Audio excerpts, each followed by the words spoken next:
নমস্কাৰ বন্ধুসকল, স্বাগতম জনাইছোঁ আছামিজ ডিপ নলেজলৈ। সকলোৱে চাগে ট্ৰেভেলিং কৰি নিশ্চয় ভাল পায়। ট্ৰেভেলিং কৰিলে এটা বেলেগ ধৰণৰ আনন্দ পোৱা যায়। আজি মই আপোনালোকৰ আগত নেশ্যনেল হাইৱেৰ ওপৰত দুটামান ফেক্ট ক'ম। আপোনালোকে এটা কথা জানেনে? ইণ্ডিয়াৰ যিটো ৰোড নেটৱৰ্ক 31 মাৰ্চ 2016 মতে 5,603,293 কিলোমিটাৰ দীঘল, যিটো আমেৰিকাৰ পাছত বিশ্বৰ দ্বিতীয় ৰোড নেটৱৰ্ক বুলি জনা যায়। যেতিয়া আপোনালোকে ট্ৰেভেল কৰে নিশ্চয় তেন্তে এনেকুৱা ধৰণৰ কিছুমান মাইলষ্টোন বা পিলাৰসমূহ লক্ষ্য কৰিছে। এইসমূহ মাইলষ্টোন বা পিলাৰৰ ৰঙৰ ওপৰত নিশ্চয় গুৰুত্ব দিছে। ইয়াত থকা হালধীয়া, সেউজীয়া, ক'লা আৰু ৰঙা ৰংবোৰে কি বুজায় জানেনে? তেন্তে বলক ভিডিঅ'টো আৰম্ভ কৰোঁ। প্ৰথমতে আহে হালধীয়া ৰঙৰ মাইলষ্টোন, যিটো আপুনি নেশ্যনেল হাইৱেৰ ওপৰত দেখা পাব।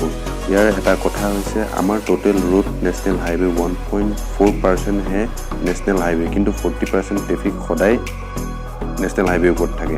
দ্বিতীয়তে আহে সেউজীয়া ৰঙৰ মাইলষ্টোন, যিটোৱে ৰাজ্য এখনক ৰিপ্ৰেজেণ্ট কৰে। ইয়াৰ ওপৰত এটা ফেক্ট ক'ব বিচাৰিছোঁ। মহাৰাষ্ট্ৰৰ সৰ্বাতোতকৈ ডাঙৰ ষ্টেট হাইৱে নেটৱৰ্ক আছে। তৃতীয়তে ৰঙা ৰঙৰ মাইলষ্টোন, যিটোৱে গ্ৰাম্য অঞ্চলক ৰিপ্ৰেজেণ্ট কৰে। সৰ্বাতোতকৈ ডাঙৰ গ্ৰাম্য পথ মধ্যপ্ৰদেশত আছে, যিটোৱে 63,000 কিলোমিটাৰ বিয়পি আছে। চতুৰ্থতে ক'লা ৰঙৰ মাইলষ্টোন, যিটোৱে এখন চহৰ বা এখন ডিষ্ট্ৰিক্টক ৰিপ্ৰেজেণ্ট কৰে। গতিকে বন্ধুসকল, আপোনালোকে চাগে এই মাইলষ্টোনসমূহৰ বিষয়ে গম পালেই। বন্ধুসকল, যদিহে ভিডিঅ'টো চাই ভাল পালে লাইক, শ্বেয়াৰ, ছাবস্ক্ৰাইব আৰু কমেণ্ট কৰিবলৈ নাপাহৰিব।